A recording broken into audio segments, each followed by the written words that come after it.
നമസ്കാരം. മെയ് 4-ന് ശേഷം പിണറായിയുടെ ഭാവി എന്താണ്? ഇന്നത്തെ രാഷ്ട്രീയ കേരളത്തിന്റെ ചർച്ചാ വിഷയം അതാണ്.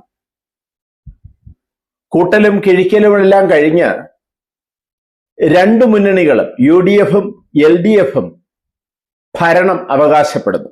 LDF മൂന്നാം തുടർ ഭരണത്തിന് അവകാശമുന്നയിക്കുമ്പോൾ UDF ഭരണമാറ്റം പ്രവചിക്കുന്നു. ഈ അവസ്ഥയിൽ മുഖ്യമന്ത്രി പിണറായി വിജയന്റെ ഭാവി എന്താണ്? LDF ആണ് ഭരിക്കുന്നതെങ്കിൽ, മൂന്നാം തുടർ ഭരണമാണെങ്കിൽ മറ്റൊരു ചിന്തയുമില്ല, മുഖ്യമന്ത്രി പിണറായി വിജയൻ തന്നെ. പിണറായി വിജയന്റെ മൂന്നാം തുടർ ഭരണം. തിരുവായ്ക്ക് എതിർവായില്ലായിരുന്നു പാർട്ടിയിലും ഭരണത്തിലും കഴിഞ്ഞ 10 ആണ്ടുകൾ. എതിർ ശബ്ദങ്ങൾ സ്വന്തം പാർട്ടിയിലായാലും ഭരണത്തിലായാലും എതിർ പാർട്ടിയിലായാലും അനുവദിക്കുന്നയാളല്ല പിണറായി. അതിന്റെ നേട്ടങ്ങളും കോട്ടങ്ങളും CPM-നുണ്ട്. എന്ന് പറഞ്ഞാൽ അതിന്റെ നേട്ടങ്ങളിൽ പ്രധാനം CPM-ൽ വിഭാഗീയതയില്ല, ഗ്രൂപ്പുകളില്ല, എല്ലാം ഒരിടത്ത് കേന്ദ്രീകരിച്ചു. അധികാരമെല്ലാം പിണറായിയുടെ കയ്യിലായി. നേരത്തെ പറഞ്ഞതുപോലെ തന്നെ തിരുവായ്ക്ക് എതിർവായി ഇല്ലാതായി. അതിന്റെ കോട്ടം എന്താണെന്ന് വെച്ചാൽ നേരത്തെ പറഞ്ഞത് തന്നെയാണ്. തിരുവായ്ക്ക് എതിർവായി ഇല്ലാതായി, തിരുത്തൽ ശക്തികളില്ലാതായി, തെറ്റുകൾ ചൂണ്ടിക്കാണിക്കാൻ ആളില്ലാതായി. 10 വർഷം സർക്കാരിനെയും 17 വർഷം പാർട്ടിയെയും തന്റെ കൈക്കീഴിൽ ഒതുക്കി. EMS മുതൽ അച്യുതാനന്ദൻ വരെയുള്ള ഇടതുപക്ഷ ഭരണാധികാരികളിൽ CPM മുഖ്യമന്ത്രിമാർ എപ്പോഴും പാർട്ടിക്ക് അധീനരായിരുന്നു, പാർട്ടിക്ക് കീഴിലായിരുന്നു. അച്യുതാനന്ദനെ പോലെയുള്ള തീക്ഷണാശാലികളായ നേതാക്കളെപ്പോലും, ജനസമ്മതിയുള്ള നേതാക്കളെപ്പോലും ഒതുക്കി എതിർ ശബ്ദങ്ങളെ ഇല്ലാതാക്കി പാർട്ടിയിലും സർക്കാരിലും കരുത്തനായി വാണു പിണറായി. മൂന്നാമതും തുടർ ഭരണം ലഭിച്ചാൽ അത് പിണറായി സർക്കാരിനുള്ള അംഗീകാരമായിരിക്കും. വിജയം പിണറായിയുടെ ഉത്തരവാദിത്വമായി മാറും, പിണറായിയുടെ ശൈലിയായി മാറും. അതുകൊണ്ട് തന്നെ മുഖ്യമന്ത്രിക്ക് മറ്റൊരു പേര് ഉയർന്നു വരാൻ യാതൊരു സാധ്യതയുമില്ല. എന്നാൽ ഭരണമാറ്റം സംഭവിച്ചാലോ? CPM ഇടതുപക്ഷം, LDF പ്രതിപക്ഷത്തേക്ക് പോയാലോ? പിണറായി വിജയൻ പ്രതിപക്ഷ നേതൃസ്ഥാനം ഏറ്റെടുക്കുമോ? രാഷ്ട്രീയ നിരീക്ഷകർ, രാഷ്ട്രീയ കേരളം ഉദ്വേഗത്തോടെ കാത്തിരിക്കുന്ന ഒരു നിമിഷമാണത്. എന്തായാലും പ്രതിപക്ഷ നേതൃസ്ഥാനം ഏറ്റെടുക്കാൻ സാധ്യതയില്ല എന്ന് തന്നെയാണ് രാഷ്ട്രീയ നിരീക്ഷകരുടെ അഭിപ്രായം. വന്നാൽ പ്രതിപക്ഷ നേതൃസ്ഥാനത്തേക്ക് ആര്? തൽക്കാലം ഉത്തരമില്ല. കാരണം രണ്ടാം നിര നേതൃത്വങ്ങൾ CPM-ൽ ഇല്ല എന്ന് തന്നെ പറയാം. ഈ ചോദ്യം, പിണറായിക്ക് ശേഷം ആര് എന്നൊരു ചോദ്യം പണ്ട് ഇന്ത്യ കേട്ടിട്ടുണ്ട്. എന്റെ കുട്ടിക്കാലത്ത് ഈ രാജ്യവും കേട്ടിട്ടുണ്ട്. നെഹ്റുവിന് ശേഷം ആര് എന്നൊരു ചോദ്യം എന്റെ കുട്ടിക്കാലത്ത് കേൾക്കുമായിരുന്നു. ഇന്ദിരയ്ക്ക് ശേഷം ആര്? ഇന്ദിരയില്ലെങ്കിൽ ഇന്ത്യയില്ല. അതുപോലെ അതേ ചോദ്യം ഇപ്പോൾ ഉയരുന്നു. പിണറായിക്ക് ശേഷം ആര്? ഈ ചോദ്യം ഈ കാലഘട്ടത്തിലാണ് ഉയരുന്നത്. CPM-നെ സംബന്ധിച്ച് മുൻകാലങ്ങളിലൊന്നും അങ്ങനെ ഒരു ചോദ്യം ഉയർന്നു വരേണ്ട സാഹചര്യം ഉണ്ടായിരുന്നില്ല.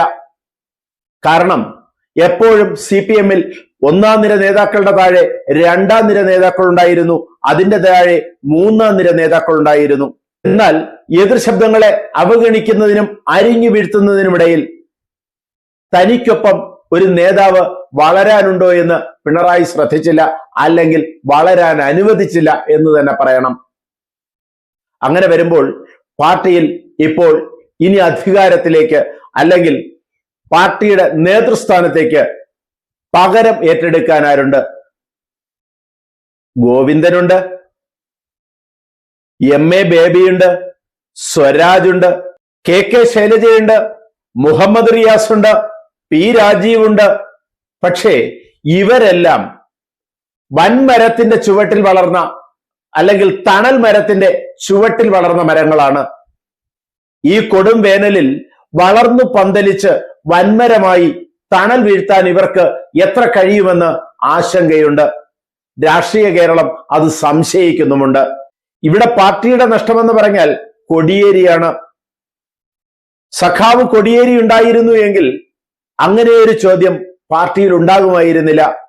തീർച്ചയായും സാധാരണഗതിയിൽ തന്നെ ഒഴുക്കിനൊപ്പം രണ്ടാം നിര നേതൃത്വത്തിലേക്ക് അല്ലെങ്കിൽ പിണറായിക്ക് ശേഷം നേതൃത്വത്തിലേക്ക് കോടിയേരി എത്തുമായിരുന്നു. 2021 ഒന്നാം പിണറായി സർക്കാരിന്റെ കാലത്ത് പിണറായി അധികാരമേറ്റത് സ്വന്തം മുഖം കാട്ടിയല്ല, VS അച്യുതാനന്ദന്റെ മുഖം കാട്ടി ഉയർന്നു വന്ന നേതാവാണ് പിണറായി. കോടിയേരി ഉണ്ടായിരുന്നു, തോമസ് ഐസക്കിന്റെ മുഖമുണ്ടായിരുന്നു, ശക്തരായ മന്ത്രിമാരുടെ പിന്തുണയുണ്ടായിരുന്നു രണ്ടാം പിണറായി സർക്കാരിന് അധികാരത്തിലേറാൻ. അധികാരത്തിലേറിയ ശേഷം പിണറായിസം ശക്തമായി കിരീടം വയ്ക്കാത്ത രാജാവായി മാറി. മൂന്നാം തുടർഭരണത്തിലേക്കുള്ള മുന്നൊരുക്കമായി ഈ ഇലക്ഷന് പിണറായിയുടെ മുഖം മാത്രമായി. അപ്പോൾ ജയിച്ചാലും തോറ്റാലും ഉത്തരവാദിത്വം പിണറായിക്ക് മാത്രമായി. അങ്ങനെ വരുമ്പോൾ തോറ്റു കഴിഞ്ഞാൽ പിണറായി പ്രതിപക്ഷ നേതൃസ്ഥാനം ഏറ്റെടുക്കാൻ സാധ്യതയുണ്ടോ? ഒരിക്കലും മുഖ്യമന്ത്രിയായ പിണറായിയോളം ഒരിക്കലും ശക്തനായിരിക്കില്ല പ്രതിപക്ഷ നേതാവായ പിണറായി. അതുകൊണ്ട് തന്നെ അങ്ങനെ ഒരു സീറ്റ്, അങ്ങനെ ഒരു കിരീടം പിണറായി ആഗ്രഹിക്കില്ല. പ്രതിപക്ഷ നേതൃസ്ഥാനം മറ്റൊരാളിന് കൈമാറി ഒഴിയാനാണ് സാധ്യത. കഴിഞ്ഞ 17 വർഷങ്ങൾ കൊണ്ട് പാർട്ടിയിലും കഴിഞ്ഞ 10 വർഷങ്ങൾ കൊണ്ട് സർക്കാരിലും വ്യക്തി കേന്ദ്രീകൃതമായിരുന്നു പിണറായിസം. അതിൽ നിന്ന് തീർച്ചയായും മാറ്റം വരണമെങ്കിൽ ഒരു ഭരണപരാജയം ഉണ്ടായേ മതിയാകൂ. അങ്ങനെ ഭരണപരാജയം ഉണ്ടായാൽ അടുത്ത നേതൃത്വം ആരായിരിക്കും? പി രാജീവിനും ബാലഗോപാലിനും മുഹമ്മദ് റിയാസിനുമൊക്കെ സാധ്യതയുണ്ട്. ഇനി പിണറായിസം ഒഴിഞ്ഞുപോയാൽ നഷ്ടപ്പെട്ട പാർട്ടിയുടെ പ്രഭാവം വീണ്ടെടുക്കാനാകും എന്ന് വിശ്വസിക്കുന്ന താഴെത്തട്ടിലുള്ള പ്രവർത്തകരുണ്ട്.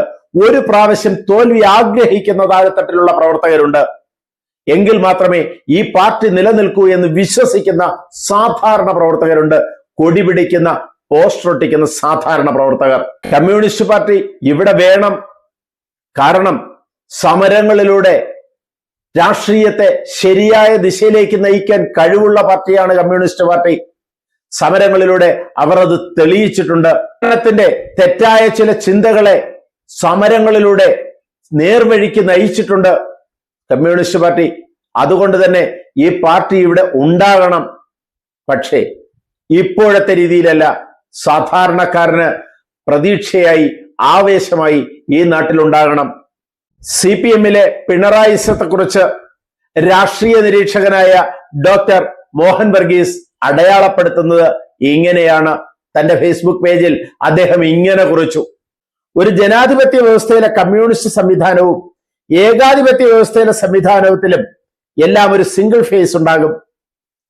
അത് ബുദ്ധദേവ് ഭട്ടാചാര്യയുടെ ഫേസ് ആയിരുന്നു ബംഗാളിൽ. അതിനു മുമ്പ് ജ്യോതി ബസുവിന്റെ ഫേസ് ആയിരുന്നു. ചൈനയിൽ അത് മാവോയുടെ ഫേസ്. അതുപോലെ ഇപ്പോൾ വന്നേക്കുന്ന ഷി ജിൻപിങ്ങിന്റെ ഫേസ്. അതാണ് ബേസിക് കമ്മ്യൂണിസം. സോവിയറ്റ് യൂണിയനിൽ ലെനിനിസ്റ്റ് കാലഘട്ടം, സ്റ്റാലിനിസ്റ്റ് കാലഘട്ടം, ക്രൂഷ്ചേവ് കാലഘട്ടം, ബ്രഷ്നേവ് കാലഘട്ടം, അങ്ങനെ പല ഫേസുകൾ ഉണ്ടായതുപോലെ ഒരു വ്യക്തിയാണ് അതിന്റെ തലപ്പത്ത്. ഇവിടെ കേരളത്തിൽ അതുപോലെ തന്നെ പിണറായി വിജയനിൽ എത്തി നിൽക്കുന്നു. തുടർ ഭരണം അവസാനിച്ചാൽ ഒരു കാലഘട്ടം അവസാനിക്കുകയാണ്. ഒരു ക്യാപ്റ്റന്റെ കാലഘട്ടം അവസാനിക്കുകയാണ്. തുടർന്നാര്? മുൻപ് ജനകീയ മുഖങ്ങളുള്ള സർക്കാരുകൾ ഉണ്ടായിരുന്നു. ജനകീയ മുഖങ്ങളുള്ള കമ്മ്യൂണിസ്റ്റ് മുഖ്യമന്ത്രിമാരുണ്ടായിരുന്നു. ഇനിയും ഉണ്ടാവണം ജനകീയ മുഖമുള്ള നേതാക്കന്മാർ. കൂടുതൽ വാർത്തകളും വിശേഷങ്ങളുമായി ഉടൻ ദയവായി ഈ ചാനൽ സബ്സ്ക്രൈബ് ചെയ്യുക.